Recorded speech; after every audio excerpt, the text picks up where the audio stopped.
Hi, it's Hope and welcome to the video. This is going to be my end of month wrap up, or monthly wrap up, as I think that's what I'm titling it. These are the last books I've read in the month. I did a mid-month wrap up, which I will leave linked in the description as well as the iCard. And those were the first, I can't remember the amount of books I read this month. I think it was like 7 or 8, I can't remember exactly, but this is the remaining. So first, before we go into the books I read, I want to go into my monthly stats and my monthly goals. I think I'll do my monthly goals first because I have that open on my phone. So I'll pop up the monthly goals thing here. So for read 3 or more genres, I read 6 different genres. For LGBTQ plus books, I read 5, I think, if I counted correctly. For POC author, I read 3. That's 3. For read 1 Riordan book, I did this. This is the second month in a row I've done this. This is a goal that for like half the year I didn't do. And for 2 or more age ranges, I read 3. So now on to the stats. I'm looking down here because I have the stats on my phone. So I will also pop them up here. So I read 17 books, which accumulated to 6,892 pages. The average star rating was a 3.8, which is the lowest rating that I've had so far. I thought July was going to be it with a 3.9, but nope, August is a 3.8. Because fun fact, I only had 2 5 stars this month. On to audience, I read 3 adult, 6 new adult, and 8 YA, which means that I read more of the other age ranges besides YA. So I read 8 YA and then 9 of which are other age ranges, which never happens. For format, I read 1 audiobook, 12 ebooks, and 4 physical books, of which the genres are 1 classic, which technically I'm classifying it as a classic, although it's iffy if it is a classic, which I'll talk about that in a little bit here. 1 contemporary, 1 erotic, 6 fantasy, 5 romance, and 3 sci-fi, which means that I read more of other genres than fantasy, which usually isn't the case. It's usually half of it's fantasy and then the rest is other genres. But I do blame that I read an entire like new adult romance series this month, which is in my like first half of this month wrap up. So now on to the books. I think I covered everything in my stats. If I missed anything, it's all up here. So now on to the actual books. So the first book I read that I'm talking about in this video is A Queen Comes to Power by C.C. Penaranda, and this is the second book in the Air Comes to Rise series. It's popped up on the screen somewhere, but A Queen Comes to Power, again, is the second book, so I can't really describe it, but I'll describe the first. So essentially, in The Air Comes to Rise, we follow Faith, who is a night walker, and essentially, night walkers are people that can kind of go into the minds of others, but she shouldn't have this power because she's human.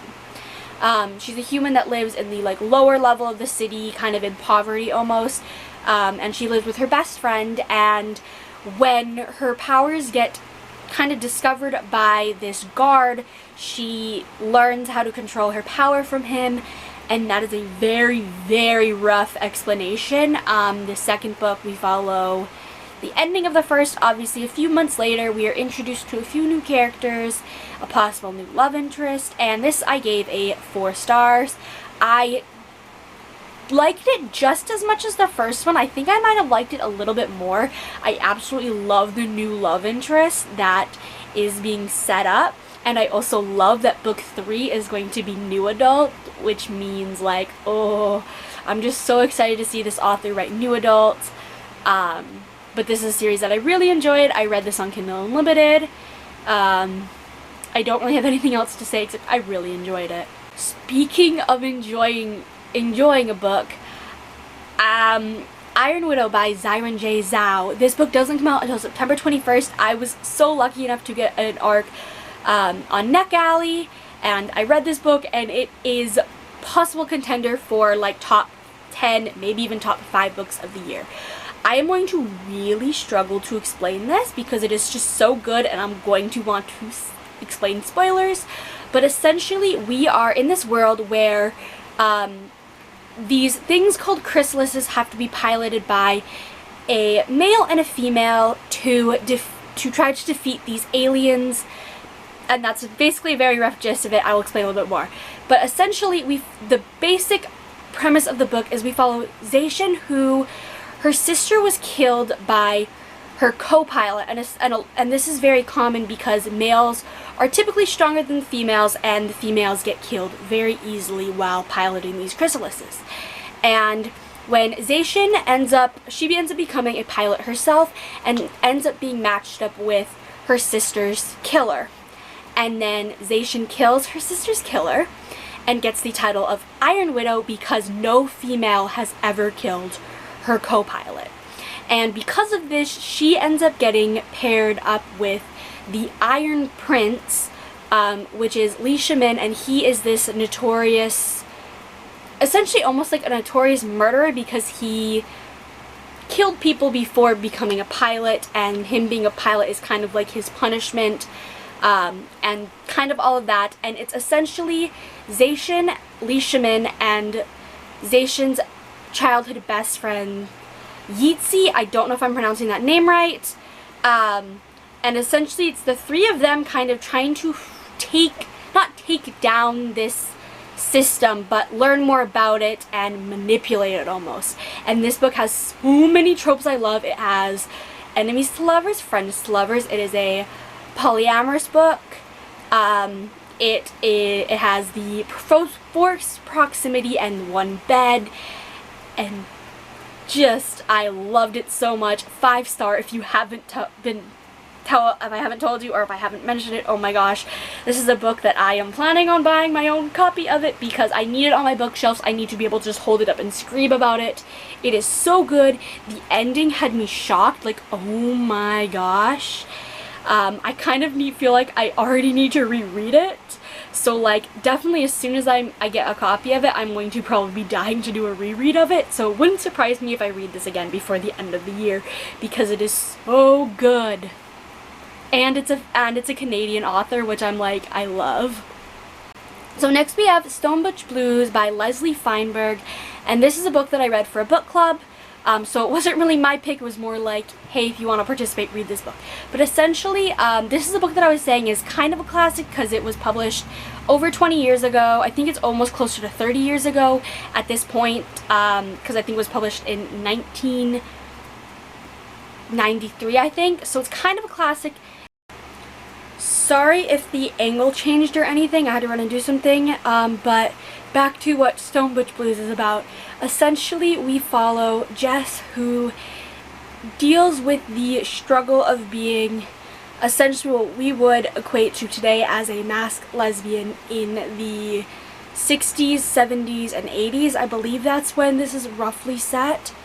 And it deals with topics of police brutality, of just gender expression and gender identity, as well as sexuality, and it is a very powerful book. I gave it 3.5 stars. It was really good, but there was just some things that I was just like, oh yeah, definitely. Like, I didn't know, for example, again, reading it with a book club, we normally get lists of trigger warnings. This book we didn't, so kind of some things like shocked me, and I was like, oh shit. But I did ultimately end up enjoying it. It's just not my usual cup of tea because I usually do not read, like, I normally don't read much set before like the 2000s. So something like set in the time period that it was, and I was just kind of like, that's not really for me, but I'm sure I could see why so many other people love it. But I did give it 3.5, so it was like meh, it wasn't great, it wasn't, I don't know. Next we have Anyway the Wind Blows by Rowell. This one I did have a library copy, so I read it physically, although I don't have the physical copy anymore because I had to hand that in. But Anyway the Wind Blows is the third and final book in the Simon Snow series, the first book being Carry On, and in Carry On we essentially have Simon, who goes to this magic school. He's the chosen one, he's an orphan. If you think that kind of sounds familiar, it's kind of like imagine, the first book at least is imagine Harry Potter, but if it was a lot better, honestly, and was queer. And this third book, I can't really describe it. I give it 4 stars. I do think Anyway the Wimples is my least favorite in the series, solely because there was one plot line I didn't like, and I feel like if that plot line would have been removed, this would have been a 5 stars. Carry On, like the first book in the series, will always have a place in my heart. These characters from this series will always have a place in my heart, as Carry On was one of the books that kind of first got me into reading, so this entire series just has this sentimental place in my heart. And I'm sad that it's over, but I did enjoy the final book, and all that, I don't really know what else to say. So then we have Aristotle and Dante Discover the Secrets of the Universe by Benjamin Alire Saenz. I don't know if I'm pronouncing that name right. I really should have looked it up. I feel so bad. And essentially in this we are in 1987, and we are following like a year time frame of a boy named Aristotle and going through his life in that year and his friendship with this boy named Dante, and just dealing with things that in life that are thrown into him, and discovering the secrets of the universe, or like just discovering things about his family, about himself, about his friends. And it was just a really cute read. I gave it 4 stars. There were some things that I was just like a little iffy on, others that I really enjoyed, and I'm so excited to read. Correct me if I'm wrong of this title, Aristotle and Dante Dive into the Waters of the World. Is that book 2 title? I think that is, which comes out in October, although I'm lucky enough to have an ARC through NetGalley. I actually like applied for the ARC before I read book 1, and I was like, I'm not gonna get it, I got it, and I'm like, oh shit, that gives me excuse to read it. But I'm probably gonna pick book 2 up in September, if I can fit it on my, if I can like fit it in, but my TBR is already really long. So maybe very beginning of October, I don't know. So the next book is kind of not like the others, and that is Games We Play by Dana Isley. That is how it is pronounced by the author. I literally have a thing of like, so many people are wondering how to say the last name, and it's Isley, which is not how I've been pronouncing it before, and I feel bad. But essentially this is a kind of erotic novella. It's only 90 pages long, where we follow this faithless gamer named Jack. Think of kind of like Corpse Husband as like the vibe. As he gets interviewed, like a girl named Quinn comes to interview him for this like article thing, and it is just a 24-hour night of them having some very, very intense moments. It's very sexual, it's very just, oh my lord. I read this in one sitting. I loved it. 5 stars. I just really enjoyed it. It was fun to read, and just I'm very excited for this series to continue, because it is a series of erotic novellas. The next one comes out, and I think it's January, I think, and I'm like dying for that because I'm very excited. The next book we have is The Midnight Library by Matt Haig, and this I gave 3 stars. Essentially in this we follow this 35-year-old, I think is how old she is, named Nora, who she's on her last straw. Her dog just died, and she's now pretty much contemplating suicide, and when she goes through with it, she doesn't die. She's sent to this place called the Midnight Library, where it's essentially a library where she can live through all of these various lives if she would have done something differently. So for example, one life is where she, as a child, didn't give up swimming and ends up in the Olympics. Another one is where she doesn't give up music with her brother and is this like superstar in a band. Another one is where she settles down with this guy and has a kid, and there's just various different things, and it's kind of almost a story of like, almost to realize like, what I got from it at least is it kind of almost shows of how all these various different versions of your life, if you would have made a choice differently, you might not have liked the outcome. And I always say this is, there's one choice in my life that defined who I am as a person. This is a rant almost, but like for example, if I wouldn't have watched, there was one TV show that one day if I wouldn't have watched, I wouldn't be here right now filming, because it is what got me into reading. It was a TV show, then that was based on books. I picked up the books, I loved the books, I continued reading. So I'm almost like, my equivalent would be, what if I didn't decide to pick that TV show? Or what if all that, you know what I'm saying? So like, I really liked it. I really liked it, although it's only 3 stars, because I don't really read many adult books, and I feel like there was something, like, it's almost like the writing was too weird for me. Although I enjoyed it. I'm very like, I love this book, but I only give it a 3 stars. I don't know my own fucking rating system half the time. So next we have Nexus by Scott Westerfeld, Margo Lanagan, and Debraoh Biancotti. I do not know if this is in frame. But essentially this is the 3rd and final book in the Zeros trilogy, the first book being Zeros, which I can actually pull down right now. But in this first book, we essentially follow a group of teenagers who are Zeros, and essentially Zeros are these kids that were born in the year 2000 that have these abilities. Some range from people forgetting you, or being able to control things to do with electricity, or having a voice inside your head that apparently knows everybody's truth. And when our main character of Ethan gets himself kind of wrapped up in a bank heist accidentally, it is the rest of the crew trying to help him out, but they've been, the group has like disbanded. I think it was for like a few months or a year, maybe, I don't know. And yeah.